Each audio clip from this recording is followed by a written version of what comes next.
Tayo pong lahat ay yumuko at tayo po ay manalangin. Hallelujah. Aming Diyos, amang makapangyarihan sa lahat, na may gawa ng langit at lupa. Kami po ay nagpupurit, nagkapasalamat sa iyo sa opportunity na ipinagkaloob mo sa amin sa gawain mo na ito na General Assembly ng JCTR sa kabuuan po nito, Panginoon. Hallelujah. Napakaganda pong pagmasta na ang mga anak mo o magkakapatid ay nagsama-sama dahil ikaw ang aming itinataas at pinupurit, sinasamba. Magkakalayo man kami, Panginoon, hindi po ito hadlang upang kami ay magpuri sa iyo at ipagdiwang muli ang kapurihan at kadakilaan mo sa aming mga buhay. Hallelujah. Kami po ay nagpapalinis ng aming mga puso at isipan. Patawarin mo po kami, Panginoon, sa aming nagawang hindi kalugod-lugod sa iyong harapan, sa aming salita, sa aming isip, at maging sa aming gawa. Dalangin po namin na patuloy po kami na bigyan mo ng kalakasan, nagmumula lamang sa iyo, upang anumang kahinaan na nakikita mo sa amin, Panginoon, ay mapagtagumpayan namin sa tulong at gabay mo at sa pagsama ng banal na Espiritu. Hallelujah. Panginoon, sa nalalabi pong oras ng iyong gawain, makita po nawa ang aming mga puso, Panginoon, na tunay na ikaw ang itinatanghal sa aming mga buhay. Lalo ka pong naming makilala na naaayon sa iyong banal na salita. Ang gagamitin mong lingkod na magpapahayag ng iyong mga salita, Panginoon. Ito po ay tumimo sa aming puso't isipan upang ito rin pong mga salita mo na ito, O God, ay magamit namin sa pang-araw-araw naming pamumuhay upang mabigyan ka namin ng kaluwalhatian at papuri at ang iyong mga nais sa aming buhay ay aming masunod dahil mahal ka namin, Panginoon. Hallelujah. Purihin ka, O Diyos, at ikaw lamang po ang maitanghal sa bawat buhay ng iyong mga anak. Ikaw lamang po ang mabigyan namin ng pagsamba, papuri at pasasalamat sa pang-araw-araw na ginagawa mo sa aming mga buhay. Hindi ka po nagkulang, hindi mo kami pinabayaan, at ang banal na Espiritu ang laging kaagapay namin sa aming buhay upang, Panginoon, maging kalugod-lugod kami sa iyong harapan at patuloy na makita ka sa aming mga buhay.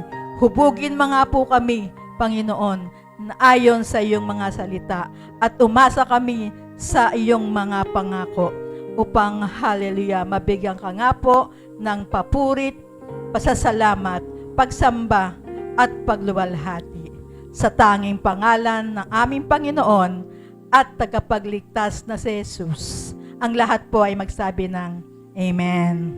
Hallelujah.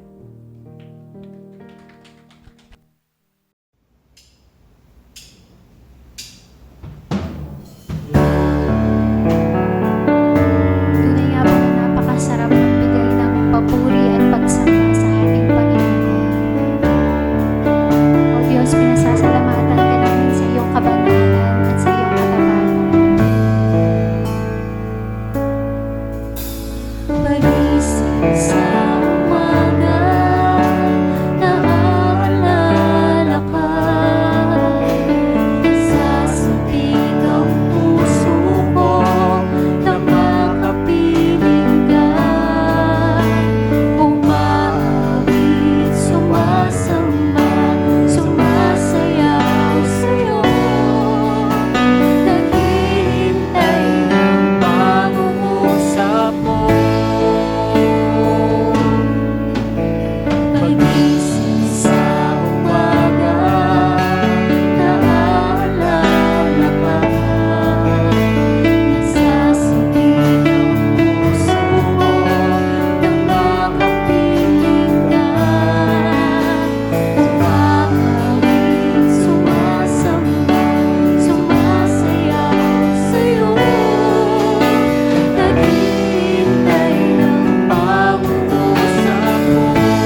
gagaling sa'yo.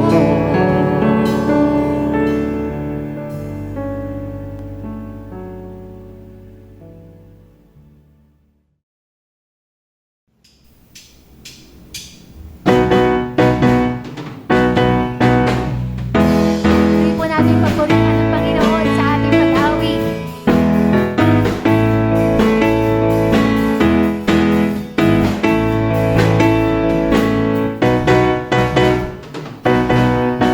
Mahal na mahal kita, Panginoon.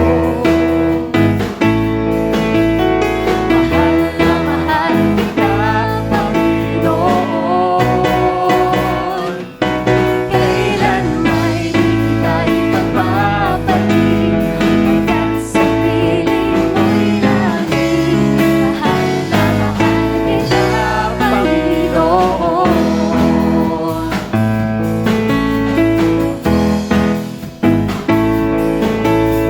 Mahal na mahal kita, Panginoon.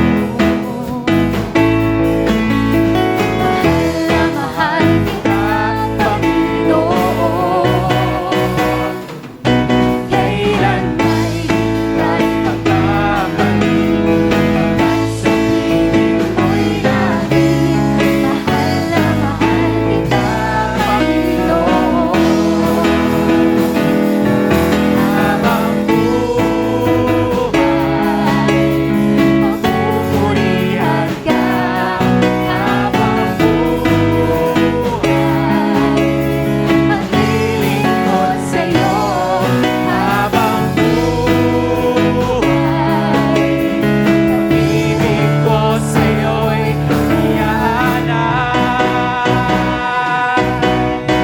Mahal na mahal kita, Panginoon. Mahal na mahal kita, Panginoon. Kailan may di tayo magpapalit, hanggang sa piling mo'y langit. Mahal na mahal kita, Panginoon. Habang buhay,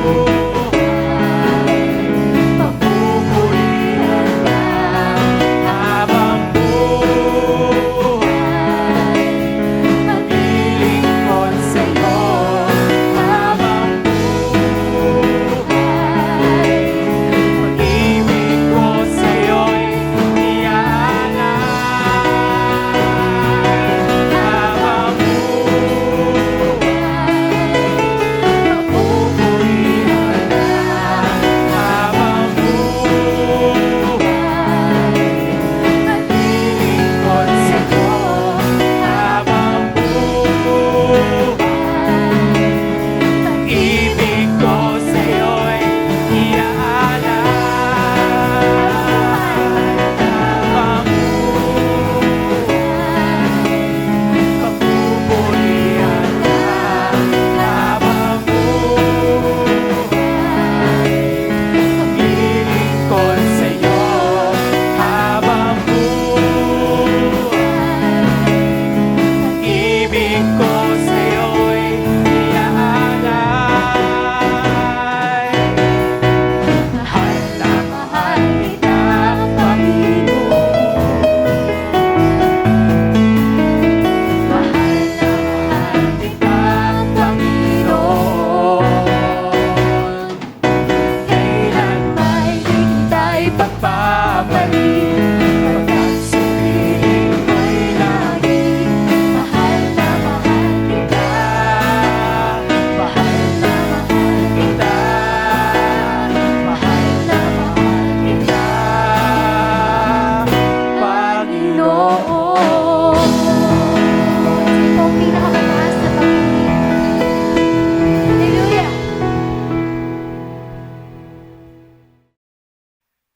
Sa oras pong ito, kapatid sa Panginoon, isang malaking kagalakan para sa akin ang gawin natin at pasimulan natin ang ating General Assembly quarterly. At ako po'y nagpapasalamat at nagpupuri sa Panginoon sapagkat walang nagaganap na aksidente Ang lahat ng bagay ay nagaganap sa tulong at biyaya ng ating Panginoon. Kung tayo ba'y nabubuhay sa ngayon ay wala pong ibang dahilan. Ang dahilan po ay patuloy tayong binibigyan ng lakas, karunungan upang magawa ang mga bagay na pinagagawa ng Diyos sapagkat tayo naniniwala. Habang may araw pa ay dapat nating gawin ang lahat ng bagay sapagkat dumarating ang gabi na wala ng sino mang makagagawa pa. Sa oras mong ito, mga kapatid, ang atin pong pagsasalu-saluhang salita ng Diyos ay pinamagatang 4 ways to use your spiritual gifts. 4 na kaparaanan upang magamit natin ang mga kaloob ng Espiritu. Ang atin pong talata ay matagpuan sa Roma, Kapitulo 6, talatang 13, at ito po'y masusumpungan sa New Living Translation. At ito po ang sinasabi ng salita ng Panginoon. Give yourselves completely to God, for you were dead, but now you have new life. So use your whole body as an instrument to do what is right for the glory of God. Tayo po'y saglit na yumuko at tayo po'y manalangin. Ama naming Diyos na makapangyarihan sa lahat, patuloy po naming itinatalaga ang General Assembly na ito. Patuloy na buksan mo ang aming isip at ang aming puso, ipaunawa sa amin na iisa lamang ang buhay at ang lahat ng bagay ay lilipas. Ang nagawa lamang para sa iyo, O Diyos, ang mananatili magpakailanman. Hayaan mo, Panginoon, na ang bawat salitang aming pagsasalu-saluhan ay tumimo sa kaibuturan ng aming mga puso at hindi lamang kami tagapakinig, kundi tagatupad ng iyong salita ayon po sa Santiago 1:22. Marami pong salamat ngayong umaga at sa oras na ito, ipinapangako ko po sa inyo, walang ibang pangalan na dapat maparangalan liban sa pangalang ibinigay sa silong ng langit na sukat ikaligtas ng lahi ng tao, ang aming Panginoong Hesukristo. Ipaunawa mo rin sa amin, Panginoon, na nung kami makakilala sa iyo, nung kami pinili mo, nung kami tawagin mo bilang iyong anak, kami pinagkatiwalaan mo ng mga kaloob, hindi upang sarilinin, kundi upang ibahagi sa iba. Kami pinagpala mo upang maging pagpapala kami sa mga lalaki at babaeng aming makakasalamuha sa bawat araw ng aming mga buhay. Marami pong salamat ngayong oras na ito. Sa iyo po ang karangal at kalwalhatian sa matamis na pangalan ni Jesus na aming Panginoon at ang bawat isa ay magsabi ng Amen. Sa wikang Tagalog po, sa Roma Kapitulo 6, talatang 13, ito po ang ating matutunghayan. Ang sabi po ng kanyang salita, huwag na ninyong ipailalim sa kapangyarihan ng kasalanan ang alinmang bahagi ng inyong katawan bilang kasangkapan sa paggawa ng kasamaan. Sa halip, pasakop kayo sa Diyos bilang mga taong namatay na at muling binuhay at ihandog ninyo sa Kanya ang inyong katawan bilang kasangkapan sa kabutihan. Mga giliw na taga-subaybay, sa broadcast na ito, sapagkat tayo po'y may General Assembly, nais ko pong ipaunawa at ipabatid sa inyo na katulad ng sinabi ni Santiago, ni Apostol Pablo sa Galatia Kapitulo 2:20, I have been crucified with Christ. It is no longer I who live, but Christ who lives in me. And the life I now live in the flesh, I live by faith to the Son of God who loved me and gave Himself for me. Ang ibig pong sabihin, nang tinanggap po natin siya bilang tagapagligtas, siya ang nag-alay ng buhay para sa atin. Siya ang naparusahan. Siya ang nabayubay sa krus para bayaran ang kasalanang hindi mo kayang bayaran. Para bayaran ang kasalanang hindi ko kayang bayaran. Kung kaya mong bayaran ang kasalanan na yan, dapat sana'y hindi na ipinadala ng Ama ang kanyang anak upang mamatay sa krus at magbayad ng iyong kasalanan at ng aking kasalanan. Ang salita ng Diyos, ang katotohanan ay nagdudumilat sa ating harapan ngayon. Ikaw at ako, ay hindi pwedeng magbayad sapagkat ikaw at ako ang may utang. Binayaran niya ang lahat ng ito nung tinanggap natin siya bilang tagapagligtas. Ibinigay niya ang kanyang buhay para sa atin. Subalit mga kapatid, hindi lamang siya dapat tanggapin bilang tagapagligtas. Tinatanggap din natin siya bilang Panginoon sapagkat ito'y nangangahulugan na ikaw naman ang magbibigay at maghahandog ng buhay sa Kanya. Ang ibig pong sabihin, ang lahat ng iyong karapatan, ang lahat ng iyong ari-arian, lahat ng bagay na hawak mo sa iyong mga kamay ay hindi mo naaariing sa iyo. Ito ay pag-aari na ng ating Panginoon. In fact, ang sabi po ni Job sa Kapitulo 1 ng kanyang sulat, sa kanyang aklat, ang sabi po ni Job, hubad akong lumabas sa bahay bata ng aking ina at hubad akong babalik sa Panginoon. Ang ibig pong sabihin, mga kapatid, wala tayong dalang anuman nung tayo'y isilang. Tayo pong lahat ay bold.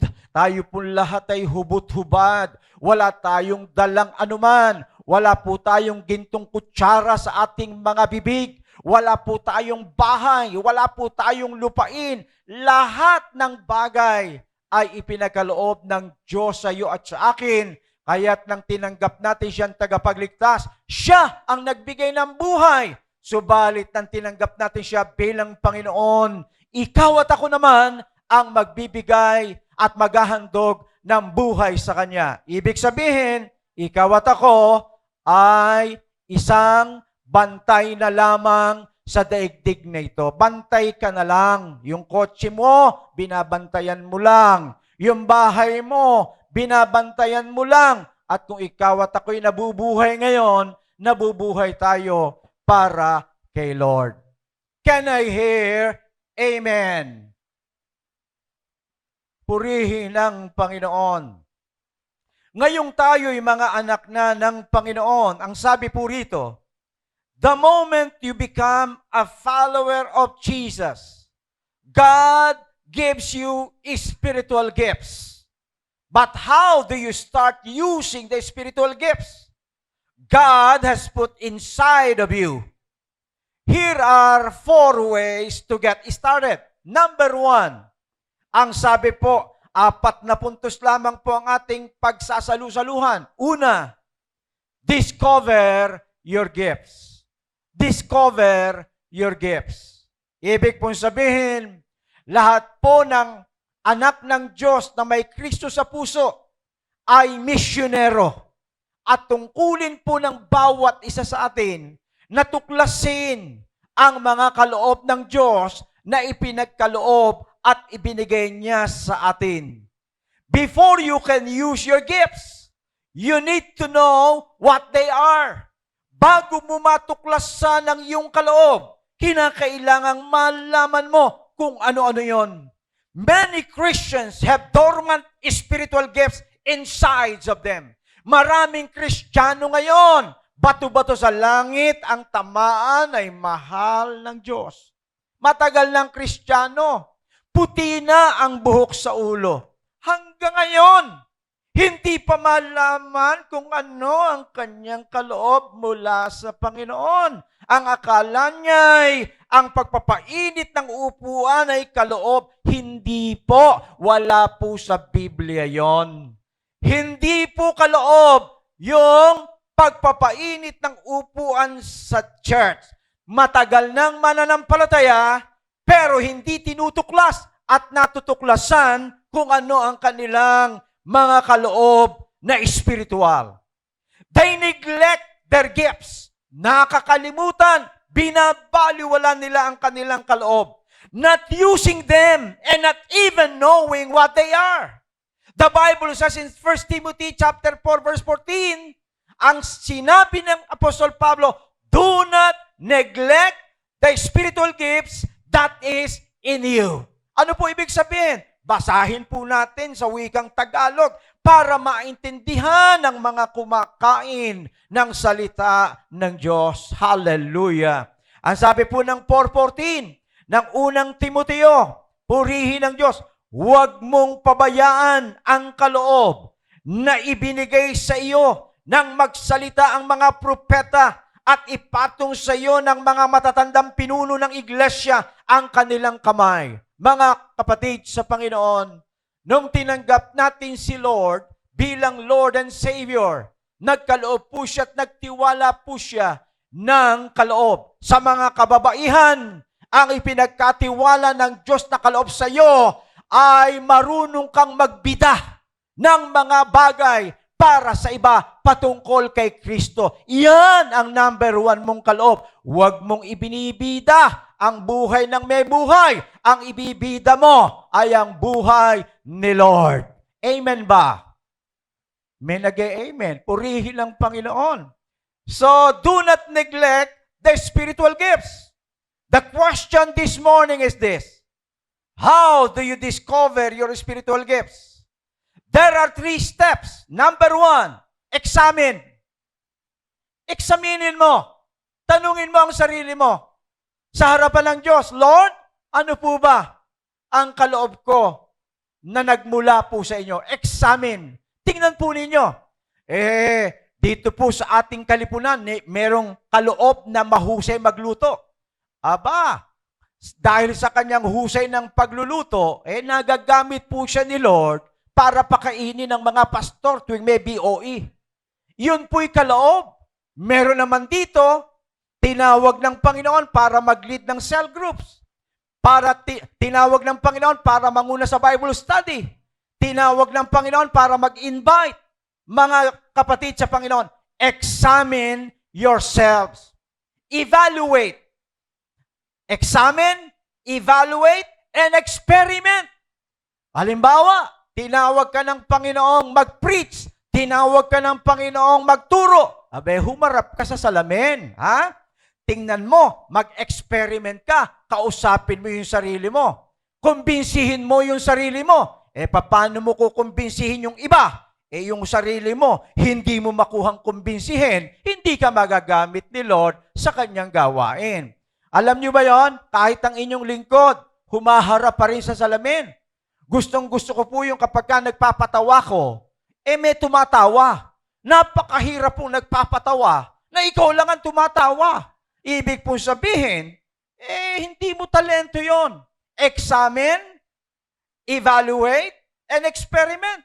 Sabi rito, ang lino-lino po ng banal na kasulatan patungkol sa bagay na yan. Finally, experiment by trying different things.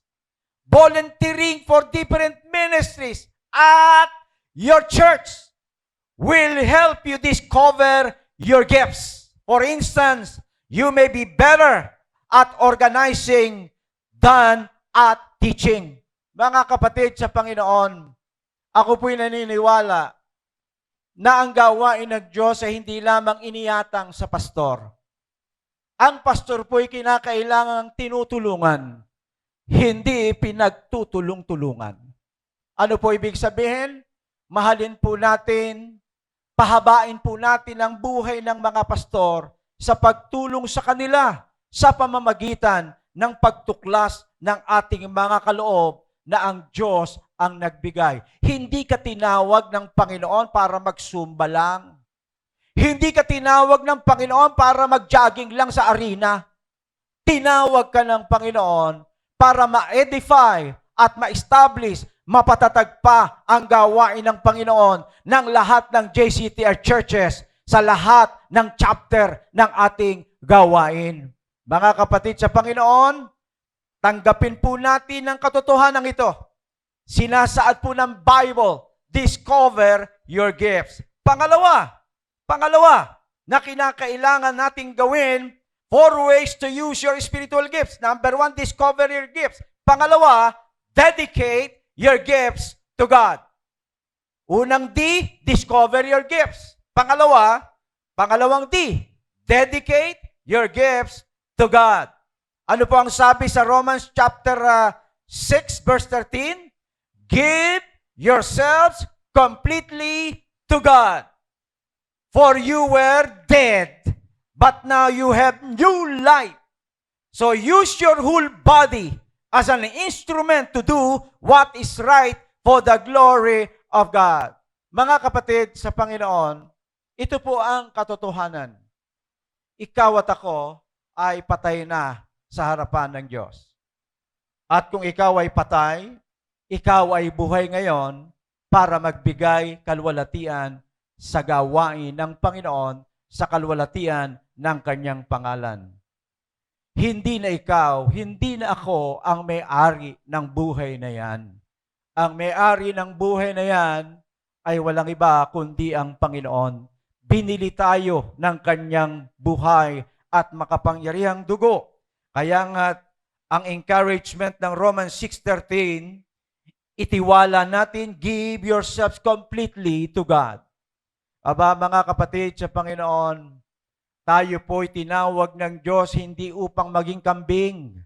Tinawag po tayo ng Diyos bilang mga tupa na magbibigay kalwalhatian at kaluguran sa mabuting pastol. Ako po'y naniniwala, mga kapatid, ikaw ay buhay ngayon sapagkat ang Diyos ay may layunin pa sa iyong buhay. Ako po kasi naniniwala na walang namamatay sa sakit, walang namamatay sa COVID, walang namamatay sa bala, walang namamatay sa aksidente. Bishop, bakit ito namamatay? Oras na niya. Oras na niya. Meron niyang nahulog sa eroplano, pagbaksak, buhay .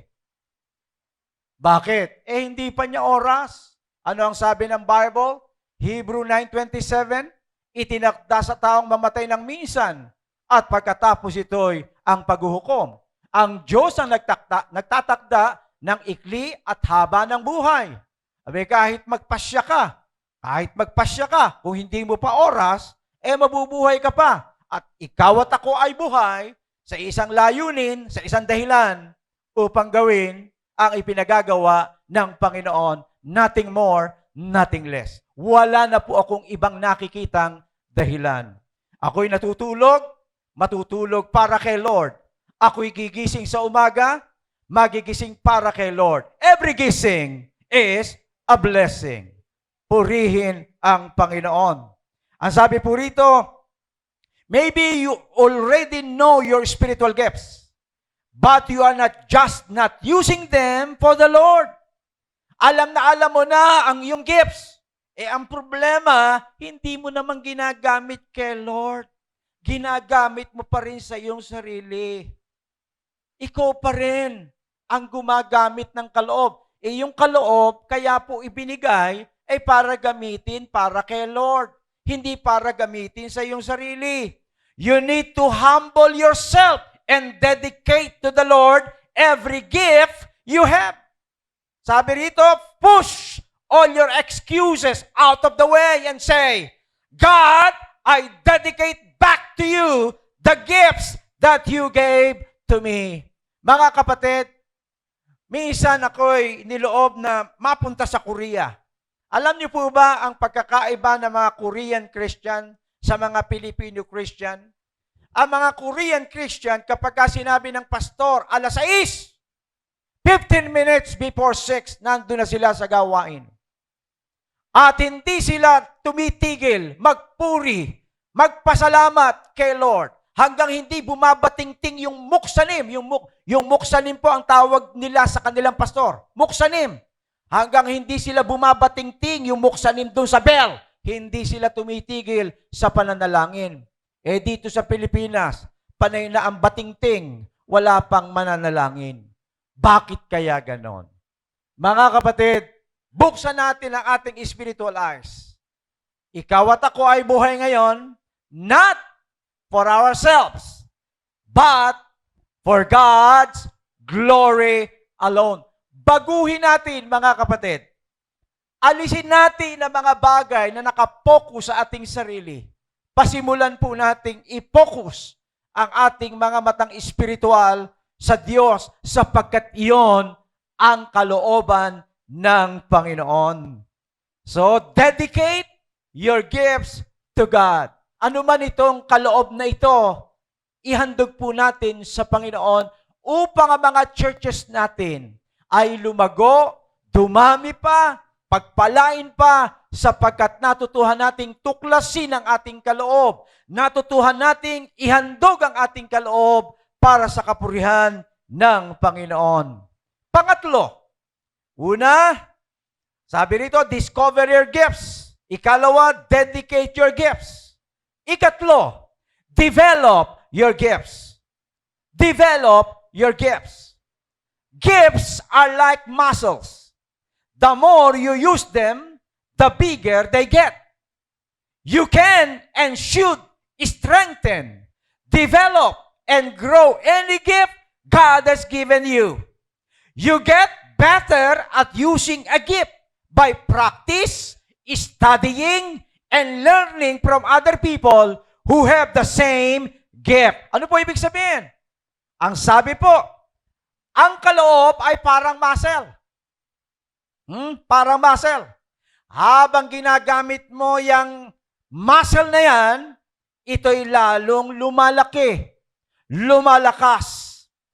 Ito'y tumitibay, lalong nadidevelop at umuunlad ang kaloob na ipinagkatiwala ng Diyos sa iyo at sa akin.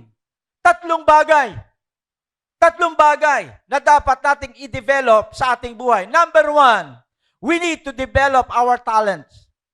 Ano man ito, gamitin natin yan para kay Lord. Hindi natin pwedeng sabihin, Bishop, matanda na ako eh. Wala pong matanda kay Lord.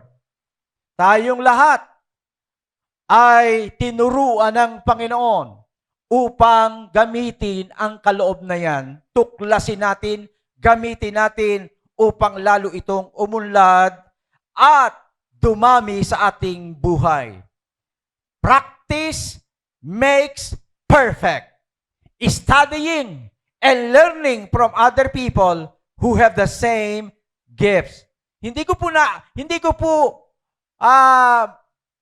keep on wondering kung naiintindihan nyo yung sinasabi ko. Hindi ko po matarok kung naiintindihan nyo po ang sinasabi ko. Kasi kung alam na alam nyo ang sinasabi ko, you will never be the same again. Hindi ka na magiging tulad ng dati.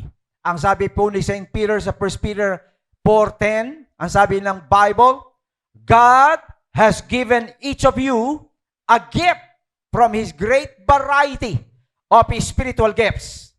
Use them well to serve one another. Ay, pansinin po ninyo, yung araw, nilalang ng Diyos. Nang malalang ng Diyos ang araw, nagbigay ng liwanag ang Diyos. O nagbigay ng liwanag ang araw. Nung lalangin ng Diyos ang buwan, nagbigay ng liwanag ang buwan sa gabi. Nang lalangin ng Diyos ang puno, nagbigay ang puno ng bunga. Nang lalangin ng Diyos ang mga hayop, nagbigay ng anak at supling ang mga hayop. Nilalang ng Panginoon ang lahat ng bagay upang pakinabangan ng iba. Nang lalangin ng Panginoon ang mga tao, kayo na ang bahalang magduktong.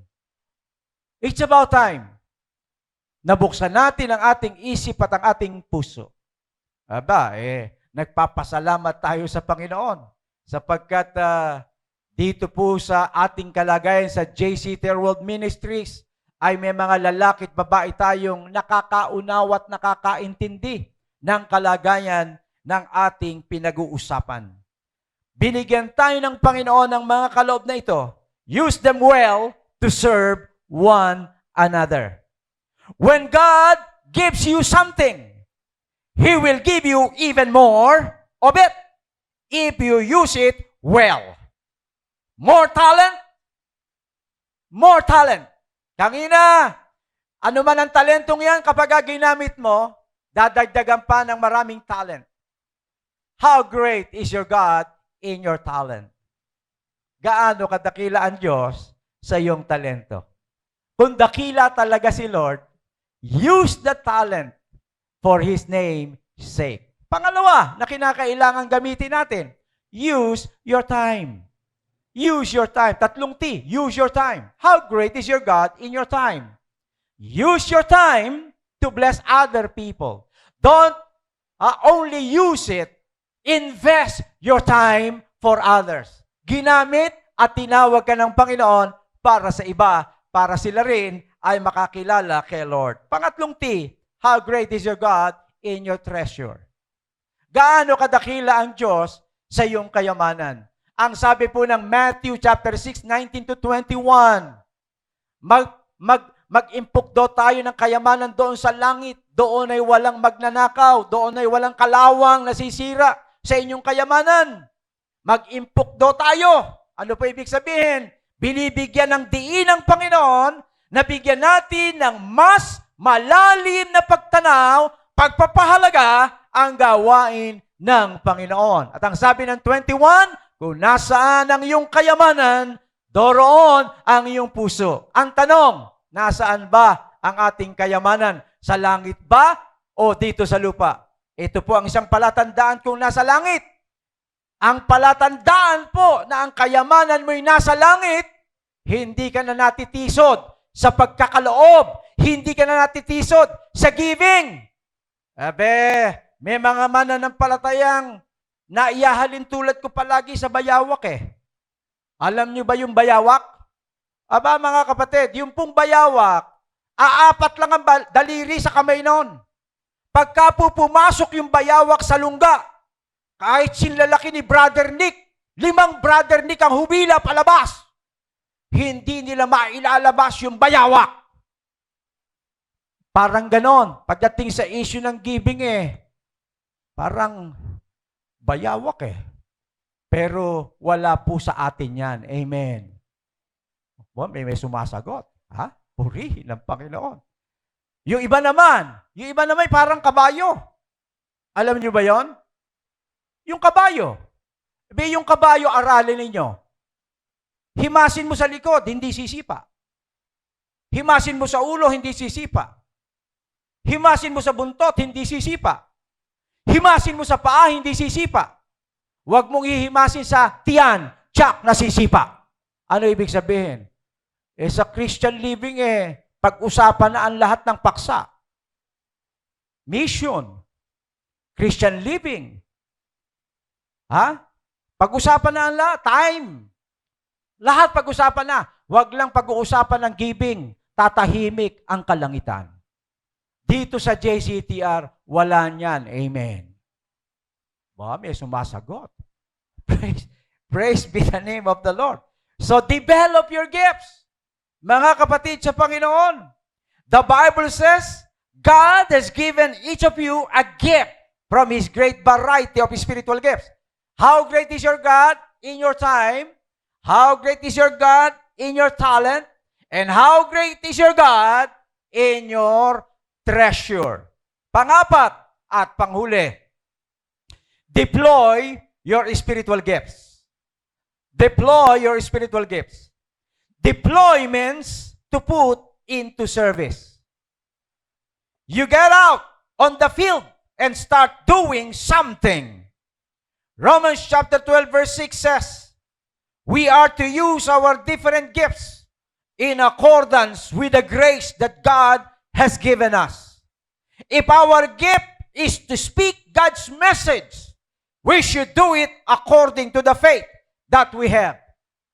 Mga kapatid sa Panginoon, tayo po'y tinawag upang gawin at gampanan ang ipinagagawa ng Diyos sa buhay mo at sa buhay ko.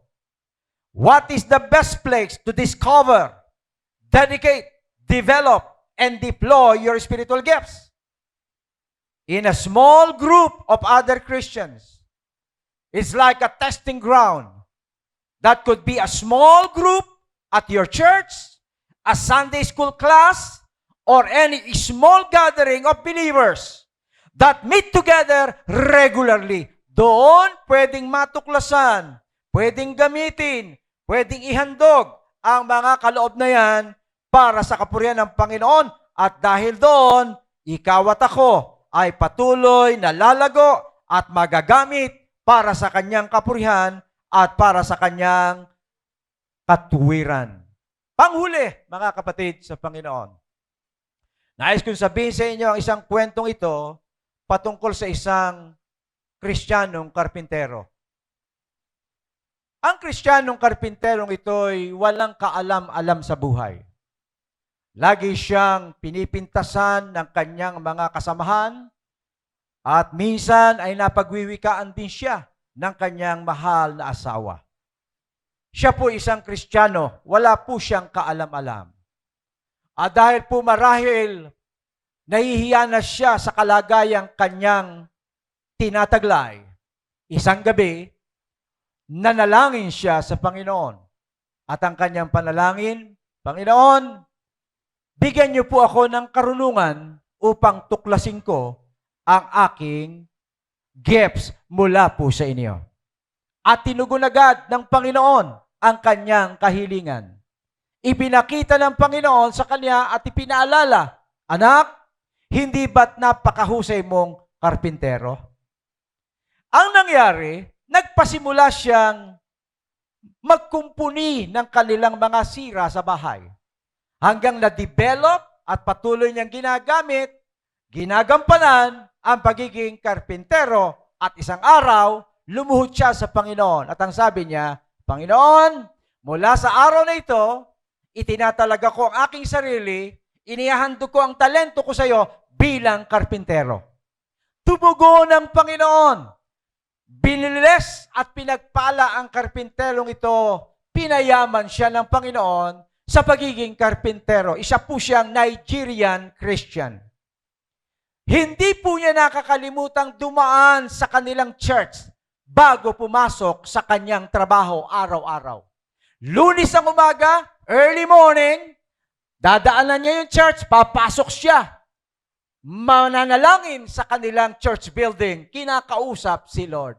Pinasasalamatan si Lord sa pagbibigay ng talento sa kaniya. Pagkatapos niyang masambit ang pangalan ni Jesus, aalis na siya, pupunta na siya sa trabaho. Araw-araw na ginawa ng Diyos, ganon ang kanyang ginagawa. Minsan, tinanong siya ng kanyang kasamaan, sino ba ang pinupuntahan mo doon sa building na yon? Doon sa church na yon? At ang sabi ng karpinterong Kristiyano, pare, ako'y pumupunta doon sapagkat dinadalo ko si Jesus. Dinadalo ko si Jesus. Araw-araw yung pare, hindi ko malilimutan na dalawin si Jesus sa loob ng aming simbahan. Kristiyano po siya. At pinagpala ng Panginoon ang buhay ng karpinterong ito. Isang araw, sa di malamang kadahilanan, biglang nagkasakit po ang Kristiyanong karpintero at isinugod sa ospital. Hindi malaman ng mga manggagamot kung ano ang sanhi ng kanyang karamdaman. Kinuha ang kalahat ng mga experiment, inobserbahan, kinunan siya ng dugo, inexamine ng dugo at natuklasan, siya po'y mamamatay na pagkatapos ng 1 linggo. Meron po siyang malubhang sakit at sa kanyang katawan. Lungkot na lungkot ang kanyang asawa. Nagbabantay ang kanyang asawa at ang sabi ng kanyang asawang babae, italaga mo na ang iyong buhay sa Panginoon sapagkat hindi na magtatagal, kukunin ka na niya, ikaw ay babawian na ng buhay.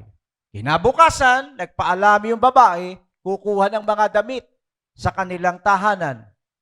At habang natutulog ang lalaking karpinterong ito, Kristiyanong karpinterong ito, bigla siyang nagising sa kanyang kinahihigaan at nakita niya na mayroong isang lalaking nakadamit ng puti na pumasok sa loob ng kanyang silid. Dire-diretso sa kanyang ulunan at ipinatong ng nakadamit na puting lalaking ito ang kanyang kamay sa ulo ng Kristiyanong karpintero. And the rest is history. Ang lalaking ito ay biglang gumaling, tumanggap ng himala sa Panginoon. Nang bumalik ang kanyang asawang babae, nakita niyang ang kanyang lalaki na dati-rati hindi nakaupo. Hindi makaupo dahil sa kanyang karamdaman ay nakaupo na sa kanyang higaan. Kaya tuwan-tuwa yung babae, bakit ka nakaupo? Agad-agad ay tumakbong palabas yung babae at tinawag ang mga manggagamot. na nagbigay ng taning sa kanyang buhay. At nang sila'y bumalik, nakikita na nilang naglalakad paro't parito ang karpinterong Kristiyano at siya'y tinanong, ano ba ang nangyari nung kami ay wala?